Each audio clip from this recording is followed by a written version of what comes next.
All right, welcome to my podcast show. I am Brianna Anderson, and I am here to help you change your financial reality. And today we're talking about wealth and money and really just the experience you're here to have. Because if you're watching my channel, I know probably like 2 or 3 things about you for sure. You love to laugh because laughter is my non-negotiable. And number 2, you are someone who's like, okay, I am so ready for life to not be mundane. I am ready for a kick-ass adventure. And if you are anything like me, then you understand that adventure happens when we play with our own mental concepts, when we play with our own philosophy. So I'm not here to be right, but I am definitely here to literally shatter the rules and paradigms that society gave you that are really dry rub and not turning anyone on. And let's be honest, there are 110 ways in which you can get rich, filthy rich. There's billions of ways. So I'm just here to give you multiple outlets and how you can think about things, because at the end of the day, there is no limit to the number or to the financial wealth that you're allowed to have, except for the one that you do not decide. So if you haven't decided what you're going to receive every single month, then you're just here to be entertained, and that's cool. Make sure you like and subscribe. And for those people in my life that want, my shirt's falling off, that want more than just entertainment, but want actual experience meets transformation, then listen up.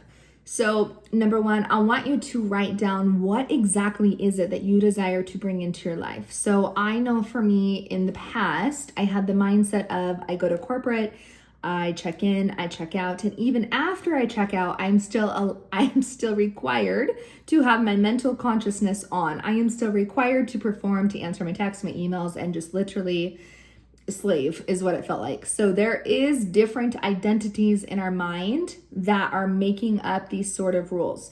So some of us have what I would call a prostitute, which is I must give everything to feel worthy of what it is I'm asking for. Then you have the martyr, which is okay, I will do literally everything for everyone. And that is going to show up pretty much the same as a prostitute, except for the martyr is well, don't you see how good I am? So it feels a little bit more entitled because it's exhausted. You've got so many different archetypes in the mind that like to tell us what money is or is not, but it's based on what the need is of the archetype. So if I ever use words you don't understand, that is okay. Just let them go in one ear and out the other. But what I mean by that is archetypes are like costumes, and we've got 10. You ever watch the Minions show when there's all these little yellow guys running around? Okay, you got 10 million of those running around in your head. If you're me, if you're someone else, you might have 5. And here's what's cool is that when they're working together, it feels like harmony. It's like a symphony. It's like da da da da da da da. It's like a factory, and everybody's happy and cool. But the minute that you stop paying attention to what they're doing, it's some of them are jumping on the couch, some are breaking dishes. It's a shit show in your head, and you're am I crazy? And the answer is no. You just have a lot of energy that you haven't actually channeled.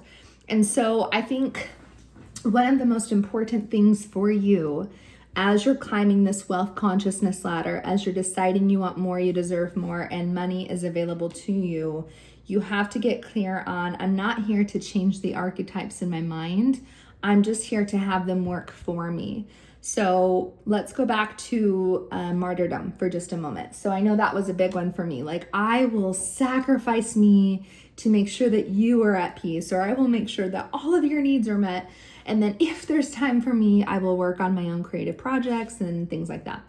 So it's a loop of needing permission and looking for validation and someone just telling you from the outside in, dude, it's okay to have what you want. And so I hope this video is more than just inspiration to you, but it is the reminder that you don't have to actually ask for permission for what you want, but that little girl energy or little boy energy happens from childhood.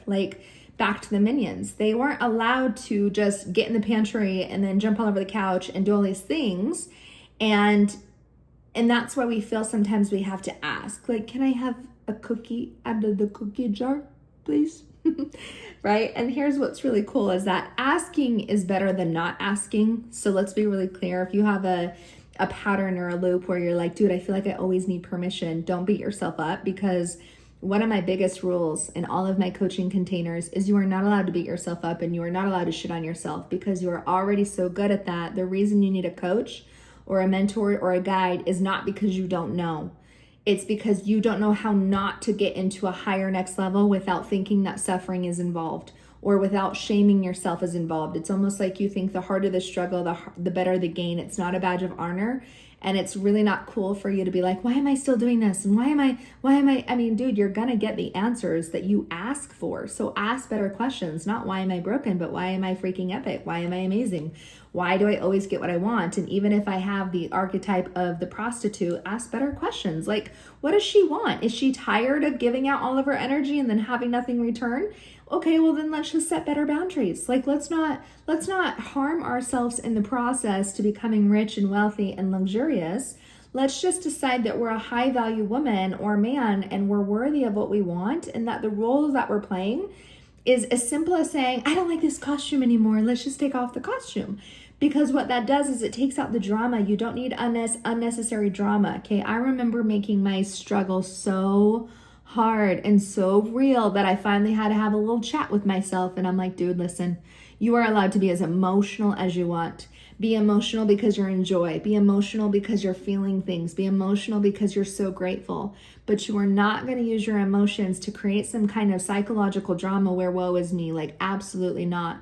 And so you have to understand that if you have these little minions running around, then why in the hell would you not have the archetype of the king or the queen? You do. You just haven't been paying as much attention to those archetypes as you possibly could be. So I wrote a book, the Book of Epiphanies. If you are new to my channel, welcome. If you are not new, you know that this is like the hottest item that I am selling right now because I do coaching, I do body retreats, I do lots of things, but this is the fastest way to get into my world and help you understand that breakthrough is your birthright, and breakthrough does not mean that you need to literally only approach a breakthrough when you're feeling like you're breaking. And one of the words in my book is breaking, and you don't actually need to feel like you're constantly breaking. What you need to feel is that instead of breaking, you're awakening. And when you're awakening, then yes, it does feel like those minions sometimes you're like, skedaddle, like they like skedaddle. That's because when you have the imagery of a throne and you actually take your place on the throne, you're like, dude, of course it was natural to awaken. Of course it was natural. It was never this weird thing that people try to convince me that it is, and I didn't need to keep breaking in order to get to the place of awakening. My hair is all over the place. Okay, so with that being said, number one, buy the book because it is going to change your life. Number two, this book is to help you deconstruct some really shitty things that the world taught us that aren't actually true. And by that, I mean, you literally are the one that gets to write the program. You are the one that gets to say, actually, I'm the one that's driving the bus, not society. And it doesn't mean that we're rebelling because we don't love society. It means that we love society so much we know there's a better way. Hence why my title is so provocative. Orgasms for the mind. Everyone's like, oh, are we talking about orgasms? I'm like, we should be. What the hell's the problem with that? Right? Like, it's just creative energy. But if there's so much shame around our creative energy, then of course no one's creating a life they want. Like, duh. You're not broken. There's just there's some gnarly loops. Or the way I see it in my brain is it's like a ball of yarn and they have knots, right? Like you've got this ball of yarn and every time you go to use it to crochet, you've got like this knot and this knot and this knot and it's tangled. So let's talk about money. Let's get to the point, shall we? Okay, so the idea, oh yes, we were talking about financial caps.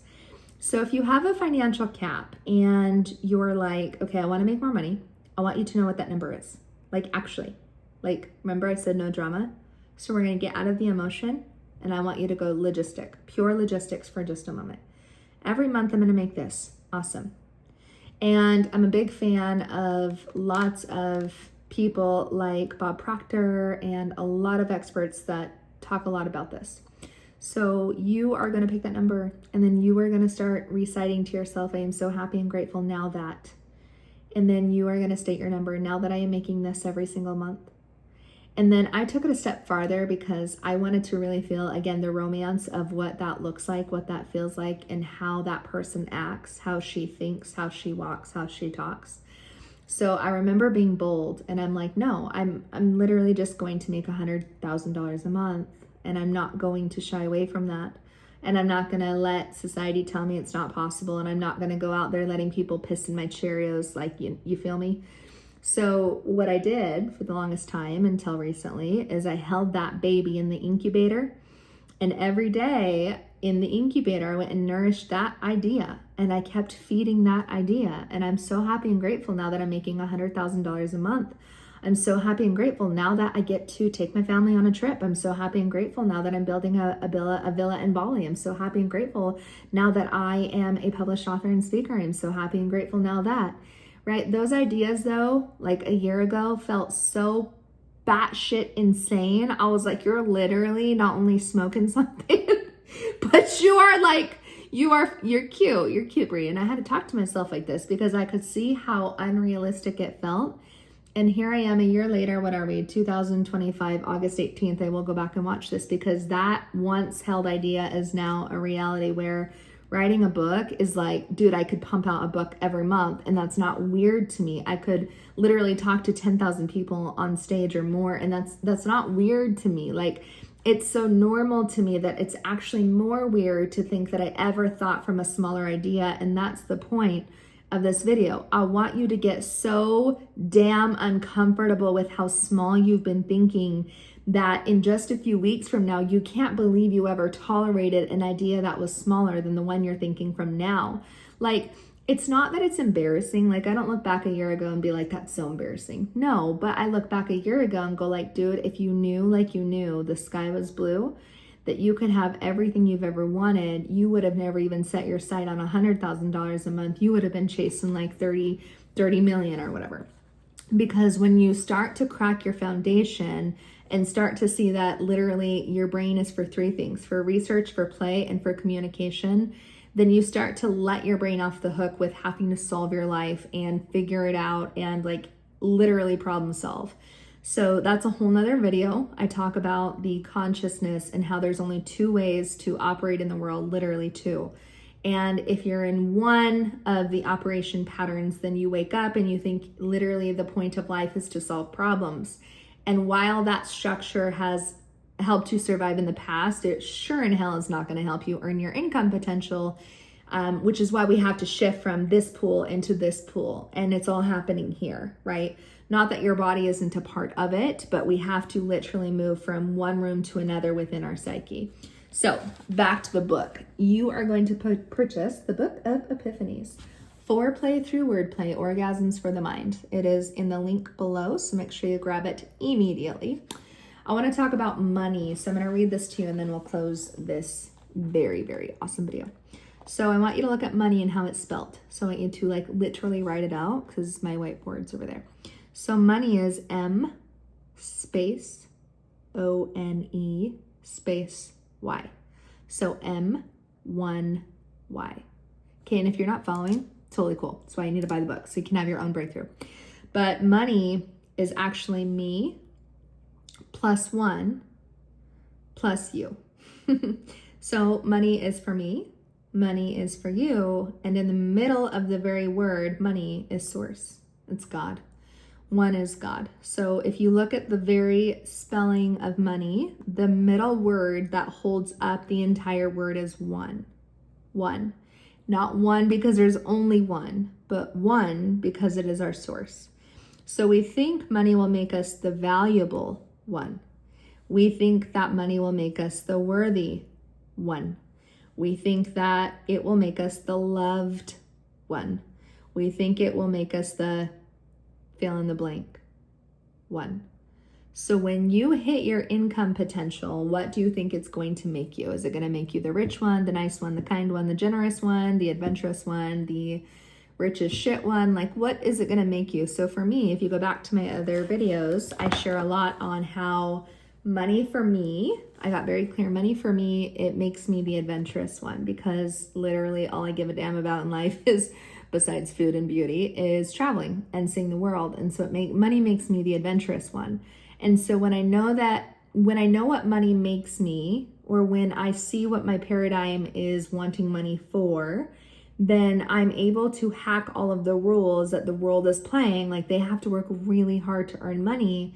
but I have to actually just jump into the feeling I'm looking for money to give me, and then money is attracted to me. So for example, if money makes you the adventurous one and you're like me, then your job is to wake up every day and ask, how can I have an adventurous life while I'm making money? Because then both of your needs get met, and because you are trying no longer to solve a problem and you see that you're already rich because of the last video, then you're like, holy shit, so money isn't actually anything to solve. Money is just an added benefit to what I've already decided. And the answer is yes. So when money makes me the adventurous one, I'm asking the new question now. So when you understand that money makes you the blank one, so for you, what is that? Does it make you more lovable? Does it make you the relieved one? Does it make you the passionate one? Does it make you the generous one? Like, what are you doing when you have a shit ton of money and you're like literally allowed to roll in it? What are you doing with it? So when you find out what money is making you as the one, then your job is to then ask the question, cool, so how do I want to receive money while being this one? For me, it was, how do I want to receive money while being the adventurous one? I'll tell you what I'm freaking doing. I'm living it. I will literally go talk on stage, entertain the public, be in the public, write books, and I'm an author and a speaker. That's it, period. I have 20 million courses and many things that I create. But at the end of the day, I only could find direction or directive after I answered what the money is making me, so that I can actually be me now and not to need to wait for the money to be that thing. Is that making sense? Because I am willing to spend as long as we need to on this video to make sure you understand. So let's reel it back in. Your job is 3 things. Number 1, what is your income potential every month that you would love? Even if it seems so backwards, like totally crazy out there, like you almost feel like you're like, this exercise is not helping me, whatever. You're allowed to be pessimistic in the beginning, because I promise if you keep hanging out with me, your pessimism will turn to optimism, and you can't not trust when you're in my presence, because trust is the very foundation of creation. You have to trust that you're able to create. You have to trust that you have an ability to create. You have to trust yourself. You have to trust that life is happening for you. It's a whole nother video. So after we're clear on what it is we want to receive every month, the next question then is, what does money make me? What does money make me? So based on this book, I told you that money, if you actually look at the spelling, M-O-N-E-Y, in the middle of money is 1. So again, I'm going to read it to you. We think money will make us the valuable one. We think that money will make us the worthy one. We like to think that money will make us the fill in the blank one. So what does it make you? So what is the 1, right? For me, it's adventure. I'm also not telling you it's about romance. But when I'm allowed to be the most romantic, most epic, adventurous me, how do I choose to make money? I'll tell you. I choose to make money on a laptop. Why? Because I can travel wherever, however, the F I want to, while being in the most romantic environment, which is my heart, entertaining the people. And with that comes a little bit of soul work, like, hello.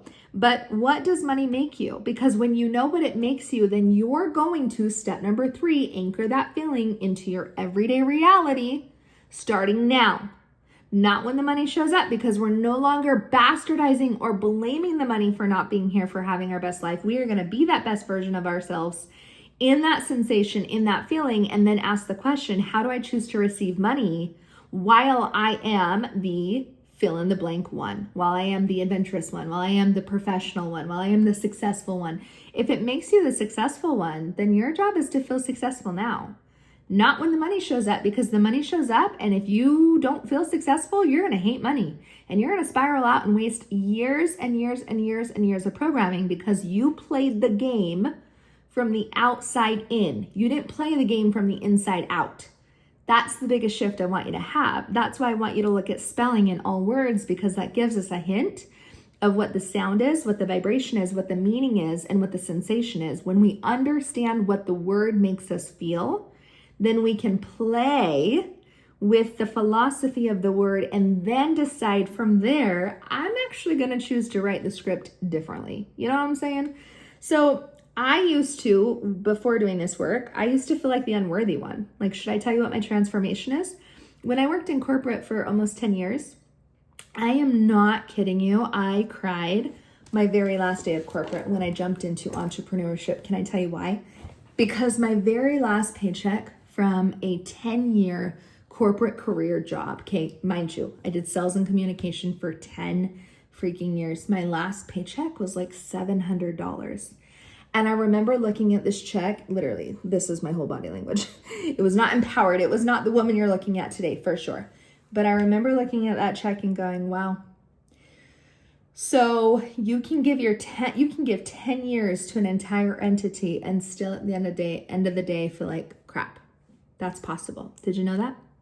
Because for someone that hasn't had that experience yet, I'm going to help you shave off a lot of heartache.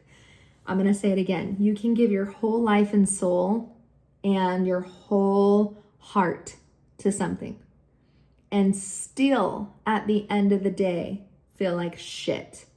There is no rule, unless you have it in your psyche already, that says just because you worked harder, just because you were dedicated, just because you were devoted, didn't mean that you were going to get the return that you asked for. Because my vibrational state, I didn't feel worthy. That's why I was so okay with working 12 hours a day and being the best in my field and blah, blah, blah. And I don't regret it because I have amazing skills, right? Like there's gratitude, but there is also a place where you're like, wait a minute. So if there is no guarantee that this is the road that's going to help me feel the way I want to feel, the only damn guarantee that's actually real then is that I'm guaranteed I will feel the way I feel based on what I choose to feel. That's the fact.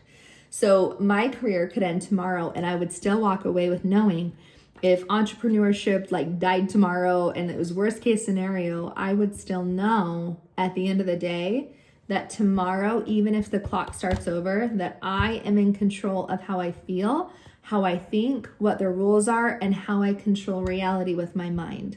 But that's because I believe I am the one driving the bus. I don't actually believe that I'm the one sitting on the back of the bus. And so that is why you need this book. So go purchase, it's in the links below. Book of Epiphanies, Foreplay Through Wordplay, Orgasms for the Mind. And then after you purchase that book, step number 2, I want you to start to look for evidence on why the money is already on its way to you based on how you're feeling. So I want you to connect how money makes you feel.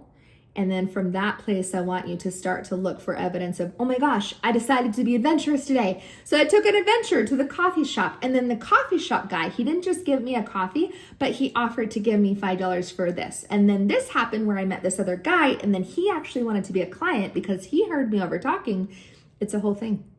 Literally, money is a trail, but you'll never know what direction you want to take if you think that money is the reward instead of the added addition to the sensation that you want. Because at the end of the day, money is a reflection and a reminder that you are the one.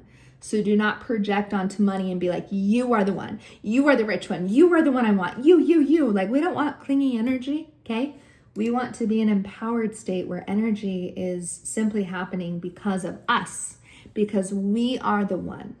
Does that make sense? Because even if it doesn't, that's cool. So until then, I think we're going to pause there. I want you to be reminded always that you are the one. So what does that mean to you? Which one do you choose to be? Put it in the comments.